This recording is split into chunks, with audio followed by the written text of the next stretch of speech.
안녕하십니까, 도국입니다. 오늘은 신금일간 14개의 명조를 가지고 격을 잡는 방법에 대해서 알아보도록 하겠습니다.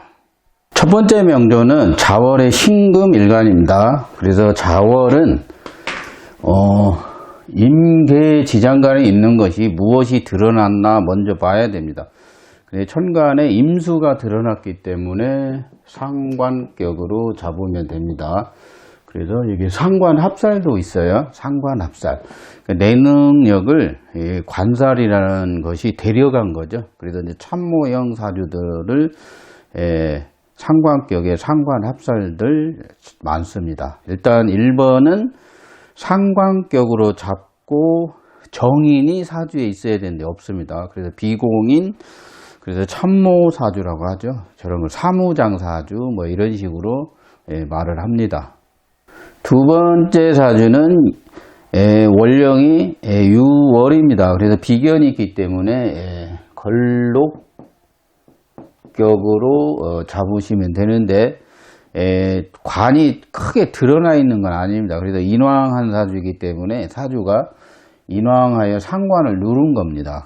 그러니까 약간 교육성 성향을 가지고 있는 사주라고 보면 됩니다. 인성이 왕하면 관이 없어도 관이 있는 것과 같습니다. 인성이 상관을 제했기 때문에 교육적 재능이나 지적 재능을 현장에서 쓸 수 있는 그런 형태를 가지고 있습니다. 그래서 2번은 격은 걸록격으로, 걸록격은 당연히 정관으로 관인상생을 해야 됩니다. 그래서 정인이 시에서 왕하게 있습니다. 그렇기 때문에 관이 있는 것과 같다. 그래서 조직 생활을 해야 되는 사주로 보면 됩니다. 세 번째 사주는 축월 신금입니다. 일단 3대원 축월이면 소환이 있죠. 소환이 한 1월 6일경, 그리고 3대운이면 한 1월 15일 경에 태어난 사주로 보면 됩니다. 그래서 양력으로 한 1월 15일 신금사령, 사유축 대도 금일간이기 때문에 격으로 안 되고 계수에 안 났습니다. 그래서 사유축 못 잡고 축토에도 안 났기 때문에 이 사주는 그냥 식신격으로 잡으면 됩니다. 식신격으로 잡고 신금이 시에 양간에다 근을 했습니다. 그리고 이제 격은 식신격으로 잡아서 취하면 됩니다. 네 번째 사주는 미월 기토사령이니까 그냥 해묘미 안 됐으니까 이것은 그냥 편인격으로 격을 잡으면 되고요. 일단 비견과 갑목이 드러나 있습니다. 그래서 신금이 신갑이 이렇게 짝을 맞아가지고 이런 경우도 이제 제복이 좀 있죠. 보통 이제 건설업 계통에, 건축업, 건설업 계통에 저런 사주들이 상당히 많이 있습니다. 일단 격은 편인격으로 잡고 살인상생인데 이게 근이 없습니다. 그러면 비견이 필요하죠. 그래서 무슨 동업이나 갑을관계 형태로 살아야 됩니다. 그래서 4번은 미중 기토로 잡아서 편인격으로 격을 잡으면 됩니다.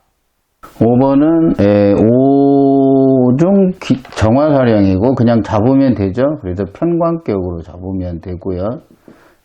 나중에 상관합살이 있어요. 관의 입장에서 상관합살이니까 조직 안에서 외적 업무 뭐 이렇게 외주 관리 뭐 이런 것들이 이제 있는 곳입니다. 그리고 이제 오미가 이제 보통 금융적 요소가 많이 갖고 있어요. 그래서 사주에 뭐 정화가 있거나 오미가 있으면 금전적인 금융적 이런 것에 대한 목표, 꿈, 그리고 돈에 대한 욕심이 강한 글자라고 합니다. 그래서 이런 경우도 일단 이제 조직 생활을 해야 됩니다. 격은 편관격으로 잡는다. 그렇게 알면 되겠습니다. 6번은 음양인이죠. 음양인, 그리고 살인상생으로 가나 봐야 되죠. 이게 육신으로는 관인상생을 합니다. 관인상생. 그래서 이제 천간에 상관이 드러나 있긴 하지만 인성이 이렇게 약간 제하고 있는 모양입니다. 그래서 관인상생으로 가서 이것도 조직으로 가는 사주로 되어 있습니다. 그런데 사주가 무제사주예요. 무제사주라고 하는데 모기 사주에는 없어요. 그러면 이제 여자 사주니까 초년대운이 갑을 병정 이렇게 가겠죠. 그래서 대운이 상당히 잘 갑니다. 원국에 없는 오행이 대운에서 두 번째, 세 번째까지 꼭 와줘야 됩니다. 그래야 그것을 초년에 개발해서 쓰고 그런 쪽으로 가서 평생 일을 할 수 있습니다. 이런 사주는 일단 양인격의 관인상생으로 되어 있기 때문에 공무원 사주죠. 이런 경우도. 그래서 6번은 양인격으로 관인상생하고 있는 사주로 보면 됩니다. 7번 사주는 자월 그냥 잡으면 되죠. 식신격이죠. 식신격 사주로 잡으면 되고요. 이게 이제 근도 없습니다. 근이 좀 이런 거는 좀 있긴 있는데 좀 약하고 그리고 이제 겁재를 가지고 있어요. 그래서 이 사주는 이제 식신격인데 비겁을 의지를 하거나 인성을 받아들여야 됩니다. 그래서 천간 제극이니까 이것도 그냥 결론은 식신격이 살인상생이나 이런 걸로 못 가고 결국은 일루도 못 가고 절로도 못 가면 자기가 식신격이라고 주장을 하고 삽니다. 그래서 사주는 식신생재 사주로서 이제 나중에 이제 장사를 하는 사주로 보시면 되고요. 일단 자월의 신금이니까 임수가 들어가면 상관격, 안 들어가면 그냥 자중개수로 해서 식신격으로 잡으면 됩니다. 8번 사주는 이것도 자월의 임수입니다. 이건 상관격이죠. 상관격.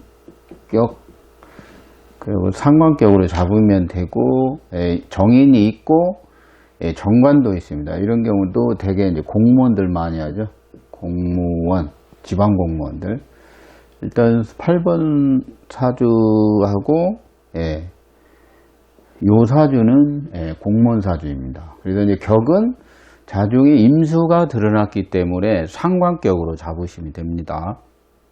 9번 사주는 이거 그냥 여기 잡으면 되죠. 편관격으로 잡습니다.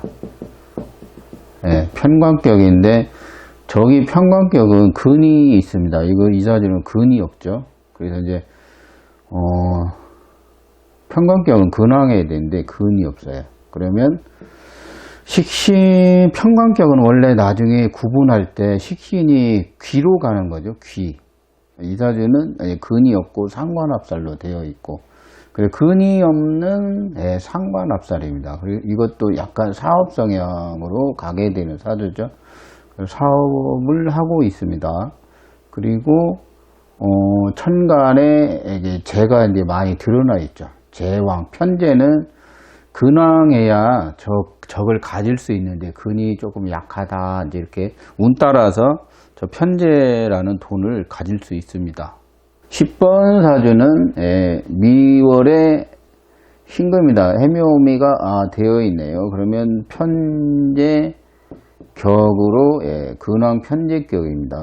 그래서 사주가 이제 나중에 육신을 너무 인왕하죠. 지적 능력을 사용하는 편재격이에요. 이런 게 이제 교육 성향으로 가는 사주로 보면 됩니다. 그래서 미월 신금이니까 편재격, 을목, 간목이 들어가면 간목이 격입니다. 그래서 안 들어갔기 때문에 을목으로 재생살 사주로 보는 것입니다. 재생살한다. 그래갖고 살인상생 나중에 하게 되는데 위중 정화는 이게 이제 잘 안 되는 거죠.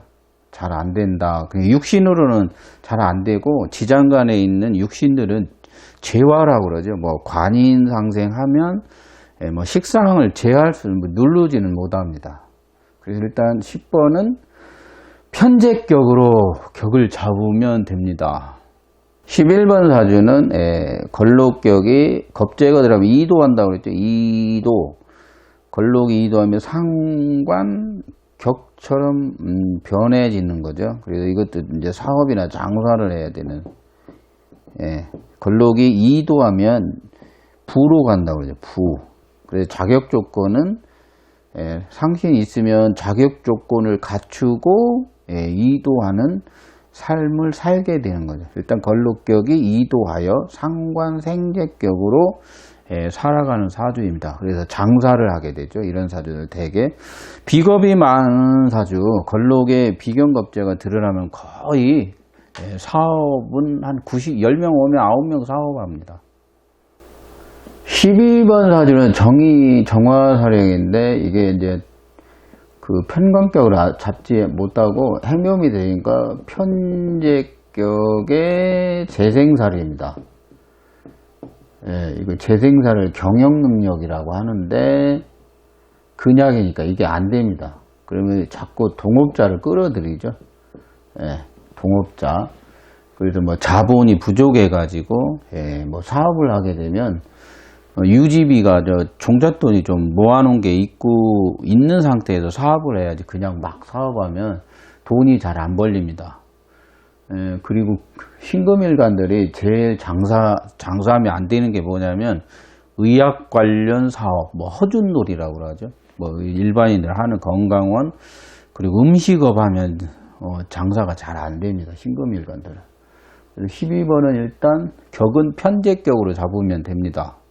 13번 사주는 이것도 양인격이죠. 양인격이 겁재가 드러났습니다. 그래서 이건 또 이도에서 장사를 합니다. 장사, 사업.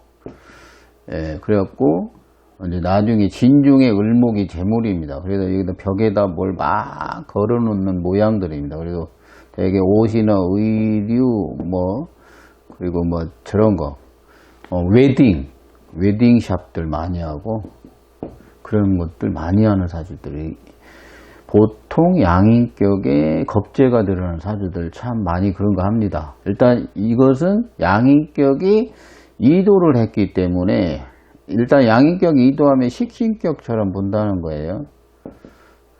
식신격처럼 본다. 근데 식신이 사실 없는데 그냥 공무원이 안 되고 남편이 공무원이겠죠. 이런 경우는. 자기는 공무원이 아니고 이도에서 장사를 하러 시장에 나가는 모양을 말합니다. 보통. 그래서 이제 정인은 오면 장사가 잘 안 됩니다. 이런 사주들은. 그래서 18, 19년 되면 직업적 어려움에 이제 처하게 돼서 이제 사주를 보러 다닙니다. 그래서 이제 보통 그러죠. 계속 하는 게 좋냐? 딴 거 하는 게 좋냐? 저 같으면 접으라고 하죠. 그래서 13번은 양인격에 겁재가 드러나서 이도했다. 다른 길을 가는 사주. 그러니까 선비가 과거 시험을 안 보고 장사를 하러 간 거와 같다고 하는 것입니다. 일단 13번은 양인격이 이도하여 식신격처럼 장사를 하는 모양, 자신의 능력을 가지고 경제적 활동, 벌이, 현장 활동 이런 것들을 하여서 재물을 벌려고 하는 특징을 보이게 됩니다. 마지막 14번은 을목사령인데 신자린이 되면 드러났으니까 상관으로 잡으면 되는데 드러나 있지는 않습니다. 그래서 토의 나지를 안 했습니다. 청명에서 12일이 안 넘었다는 거죠. 절기에서. 그래서 그냥 없지만 편재격으로 잡고, 진월은 목생화 계절이죠. 목생화. 그래서 이제 을병, 재생관 하는 사주입니다. 재생관. 이 눌러가지고 관인상생합니다. 이런 경우도 공무원이죠. 공무원 사주로 태어났습니다. 공무원인데 인성이 왕하죠. 상관을 누른 인성이라 관인상생하는 인성입니다. 그래서 지적 능력을 가지고 나중에는 교육을 하면 됩니다. 예를 들어서 군인들은 군사학교나 그런 곳에 가서 강의를 하면 됩니다. 오늘은 신금일간 14개의 명조를 가지고 격을 잡는 것에 대해서 알아봤습니다. 일단 사주를 잘 보려면 누누이 얘기하지만 격을 잘 잡고 상신, 구신, 격국으로 이제 용어가 있습니다. 격국 용어에서 격을 직업의 틀이라고 하는 거고, 상신을 가정의 틀. 그래서 이제 격운이 오면 보통 이제 사람들이 많이 이제 합격 같은 거, 진급에 대해서 물으러 옵니다. 그래서 이제 격운에 오면 그러죠. 진급 대상자시네요. 이제 그러면은 이제 백발백중이에요. 이게 진급이 되냐 안 되냐 물으러 오는 것이고, 보통 이제 상신이라는 것은 이제 가정의 틀, 후원자, 도움자, 그리고 직업적으로 무엇을 준비를 해가지고 살아가는 형태, 준비 기간이라고 합니다. 보통 이제 나이 먹은 사람들은 자식 물으러 오고, 뭐 한 30대 된 사람들은 살림적으로 뭐 집 사고 나아지는 그때에 와서 묻게 됩니다. 그래서 상신에 대한 통변이 엄청 많습니다. 그래서 이제 격을 알아야 상신을 구해서 뭐 올해 상신운이다, 뭐 상신이 극받았다, 상신이 없다가 왔다, 뭐 격이 뭐 이게 상신의 귀신을 제거를 합니다, 보통. 그래서 상신을 구하는 모양, 이런 것들이 이제 통변에서 쓰이려면 격을 잘 잡아야 되고, 그리고 상신이 왕하면, 약하면, 그리고 이제 그런 것들, 설기가 되면, 육신에 가서는 설기되면, 이런 것도 따져야 됩니다. 그래서 이제 격을 지키는 구신도 이제 알아야 되고, 그래서 그런 걸 알기 위해서는 우선 격을 잡아야 됩니다. 일단 오늘은 신금일간 9번째죠. 신금일간에 대한 격을 잡는 방법에 대해서 알아봤습니다. 끝까지 시청해 주셔서 감사합니다. 이상 마치겠습니다.